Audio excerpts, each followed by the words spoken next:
Dans le cadre de trouver des solutions aux problèmes qui affectent la vie sociale des Congolais et de renforcer la capacité des acteurs de la société civile, un atelier a été organisé par Carbone Beniwabeya, qui est le directeur exécutif de l'Ikonia Institute, dans la salle Garamba de la commune de Lingwala ce jeudi 29 février. Cet atelier portant sur l'organisation de la société civile et la gouvernance des provinces a réuni les jeunes de la capitale de la République démocratique du Congo. Une occasion pour les jeunes qui ont à leur tour donné les idées et des pistes de solutions sur le sujet abordé et touchant la population, notamment l'insalubrité, la tracasserie routière et tant d'autres. Les organisations de la société civile se sont réunies aujourd'hui à Tembe pour réfléchir pendant 2 jours sur les questions liées à la gouvernance des provinces.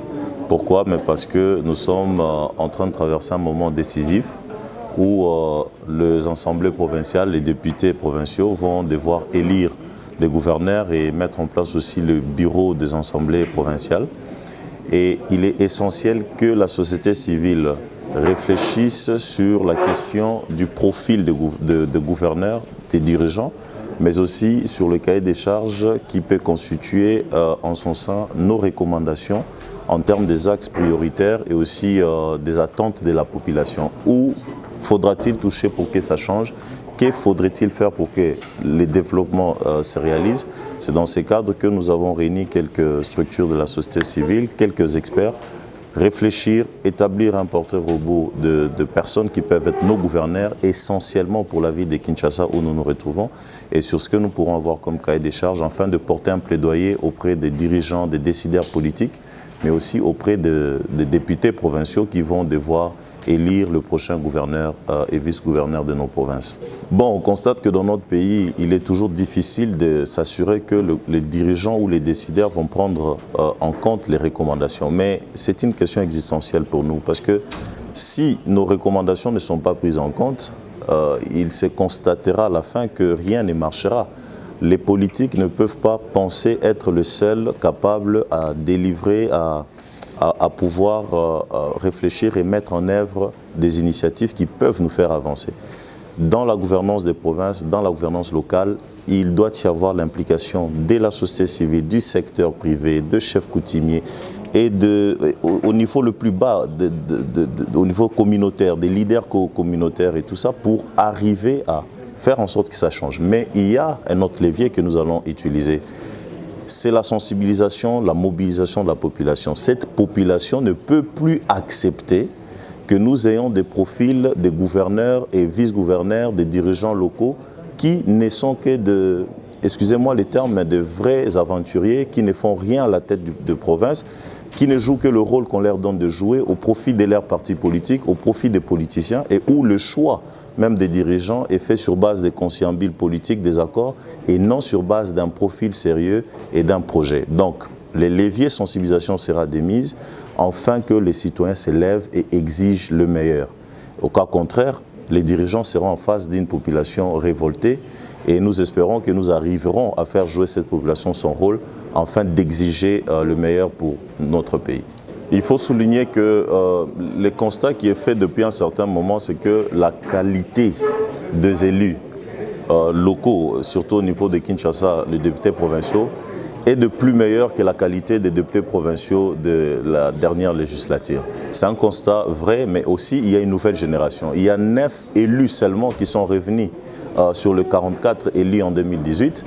Donc, il y a quelque chose qui a bougé. Donc, il y a plus ou moins 34 personnes qui sont là, qui sont de nouveaux, et la plupart sont des jeunes. Il y a une volonté dans les chefs de ces députés provinciaux de pouvoir faire avancer les choses. Ça peut se constater. Mais on sait que l'homme congolais ou l'humain en général est toujours tenté à des velléités de corruption, tout ce qu'on sait. Et là, nous pensons qu'il est essentiel que l'APLC, qui a déjà levé sa voix, que la CENI, qui a hier dit clairement qu'elle va se mettre en tant que gardien de pratiques démocratiques et de valeurs, afin de décourager la corruption. Mais nous allons aussi, en tant que population, interpeller directement les députés, parce qu'à travers ces cahiers des charges, nous irons le voir, les rencontrer, afin de discuter avec eux sur ce qu'ils pensent de la ville, ce qu'ils pensent du profil, et le responsabiliser afin que le résultat, le jour des élections, soit des bons résultats. Mais ce qui est plus important dans un état de droit, c'est la justice. Et nous pensons que les cours et tribunaux, le procureur général, mais aussi le magistrat suprême, le président de la République, devront décourager, poursuivre et arrêter, sanctionner, juger et condamner tout ce qui seront pris en flagrant délit, afin de décourager ces genres de pratiques. Ici, il est de la responsabilité du président de la République, de nos cours et tribunaux, et aussi de la population, de rester éveillés afin que nous ayons de très bons résultats. La démocratie déjà en soi, c'est une dictature. La dictature, c'est en fait imposer quelque chose, peut-être sans la vie et la liberté des uns des autres. Mais la démocratie impose déjà des règles. La liberté de l'autre, par exemple, la liberté d'opinion, la liberté de religion, la liberté d'expression, c'est déjà une sorte d'imposition. Il ne faut pas penser à un régime dictatorial pour changer les choses. Il faut plutôt penser comment faire respecter la loi, comment faire appliquer ces lois afin que tout se passe bien. Et quand on exige l'application des lois et qu'on les respecte, c'est déjà une sorte de répression et aussi d'imposition qu'on fait. Parce qu'il y a déjà des règles qui sont établies. L'essentiel, c'est de les respecter afin que les choses marchent mieux. Mais j'interpelle, ça c'est très important pour la ville de Kinshasa. Cette ville, c'est une ville-pays. On a 15 millions d'habitants, c'est plus que le Gabon, c'est plus que le Congo-Brazza en face, qui n'a que presque 4 millions de la population. C'est plus que le Rwanda. 15 millions, c'est tout un pays. 15 millions, c'est toute une richesse. On ne peut pas continuer à laisser notre capitale comme étant une ville à la merci des incompétents, des aventuriers. Il n'y a pas de suivi, il n'y a pas de projet, il n'y a pas de programme.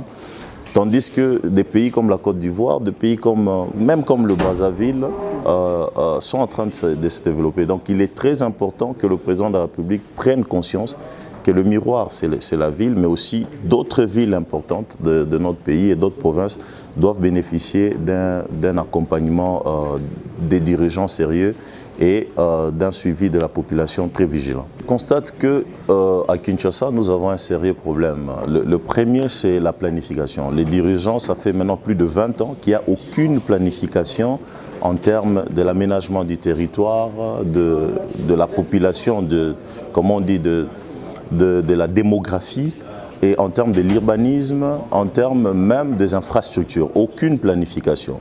En 60, lorsque cette ville a été construite, bon, bien avant 60, mais quand le Belge partait, Kinshasa a été estimé pour une affaire de plus ou moins 1 million d'habitants. Aujourd'hui, nous sommes à 15 millions. 15 millions d'habitants sans une infrastructure routière intéressante, sans des édifices, des écoles, des hôpitaux intéressantes. Il y a un problème de la délinquance juvénile, l'insécurité dans notre ville. Il y a le problème de l'eau et de l'électricité, chose que le Congolais, les Kinois vivent au quotidien. Il y a un problème des transports et des embouteillages. Il y a un problème qui est très important, c'est celui de la concentration d'une forte population dans un coin. Maluku constitue 79% de l'étendue de Kinshasa, tandis que Maluku n'est pas suffisamment habité et le 21% est concentré du côté est. Comment faire pour désengorger la ville? Comment faire pour que nous puissions nous assurer que le recette de l'État au niveau de Kinshasa entre effectivement dans les caisses de l'État à travers le port, les parkings et tout ce que nous avons comme régie financière? Il y a un tas de problèmes que nous avons et nous pensons qu'il faut des solutions idoines secteur par secteur. Et c'est ce que nous sommes en train de faire dans ces ateliers, afin de proposer des solutions idoines. Il y a un problème aussi du respect des droits de l'homme à Kinshasa, où la police ou les autorités font ce qu'ils veulent à tous les niveaux sans que nous puissions respecter ce que dit la loi. Donc nous allons essayer de travailler là-dessus et nous produirons un cahier des charges suffisamment costaud que nous rendrons publiquement à la fin de ces assises. Merci. Vous pouvez vous présenter parce que... En prévision des élections des gouverneurs et vice-gouverneurs de province au mois d'avril prochain, sur toute l'étendue de la République démocratique du Congo, un atelier sous le thème « Organisation de la société civile sur la gouvernance des provinces » a été organisé par Carbon Beniwabea, directeur exécutif de l'Icône Institute dans la salle Garamba dans la commune de Lingwala. Cet atelier, allant du jeudi 29 février au vendredi 1er mars 2024, a été une occasion de réfléchir sur la gouvernance des provinces, spécifiquement Kinshasa qui est le miroir de la RDC et il y a 15 millions d'habitants. Au cours de cet atelier, les acteurs de la société civile ont travaillé en groupe pour donner des pistes de solutions aux problèmes qui touchent les sociales de la population quinoise, notamment l'insécurité, les phénomènes Kuluna, les transports et tant d'autres. Et des membres de la société civile, Maître Dora, a pris part à cet atelier, s'exprimer en ces termes. Des associations de la société civile se sont réunies, je dirais des jeunes, pour réfléchir sur la gouvernance des provinces. Avec, comme vous savez, il y a des élections de gouverneurs qui sont déjà en voie et aussi des sénateurs. Et les jeunes se sont réunis pour réfléchir sur les types des gouverneurs ou bien des responsables de nos provinces et nos ETD. Et à l'issue de ces travaux, on a eu à réfléchir sur les types de personnes qui doivent nous gouverner. Et on a eu aussi à faire des recommandations par rapport à ce qu'on a toujours vécu. Nul n'ignore que lors des élections de gouverneurs, il y a un vent de corruption. On corrompt comme pas possible pour que les gouverneurs passent. Merci de signaler qu'à la fin de cet atelier, une déclaration finale a été lue et un mémo sera déposé dans les jours à venir à l'Assemblée provinciale de Kinshasa, présidence et en d'autres institutions de la République. Déclaration finale de l'atelier des organisations de la société civile sur la gouvernance des provinces. Nous, organisations de la société civile réunies du 29 février au 1er mars 2024 en atelier aux fins de réfléchir sur la gouvernance des provinces en République démocratique du Congo, cas de Kinshasa. À l'issue de ces travaux qui ont consisté à évaluer la gestion des provinces et particulièrement celle de la ville de Kinshasa, et réfléchir sur le profil de ces futurs dirigeants, faisons le constat repris dans notre cahier des charges ci-après. État des lieux, constat des reculs encaissés. 1. Sécurité. Nous notons une forte recrudescence du banditisme urbain communément appelé Kuluna dans la ville de Kinshasa. Cette situation inquiète de plus en plus car aucune commune de la ville n'en est épargnée. Ajoutez à cela un service de police prédateur, que ce soit dans la circulation routière autant que dans les services dits de proximité. Le Kinois est aujourd'hui en proie au banditisme au service dédié à sa sécurité. Santé et environnement. Tant une forte détérioration de l'environnement avec des communes, des quartiers et des avenues d'une insalubrité extrêmement criante, avec effet d'entraîner sur le plan sanitaire de nombreux cas de paludisme et d'autres de maladies d'origine hydrique. La prestigieuse capitale de la RDC en a payé de son surnom d'antan de Kin Label à devenir aujourd'hui Kin Roi. Transport, urbanisme et infrastructure. Une détérioration continue de l'infrastructure d'utilité publique par faute d'entretien et par le fait d'un faible suivi de la qualité des ouvrages produits qui se détériore curieusement vite, avec effet de compliquer le transport et la circulation des personnes et de leurs biens. Nous avons noté aussi une absence de politique urbanistique adéquate. 4. Entrepreneuriat et nouvelles technologies de l'information et de la communication.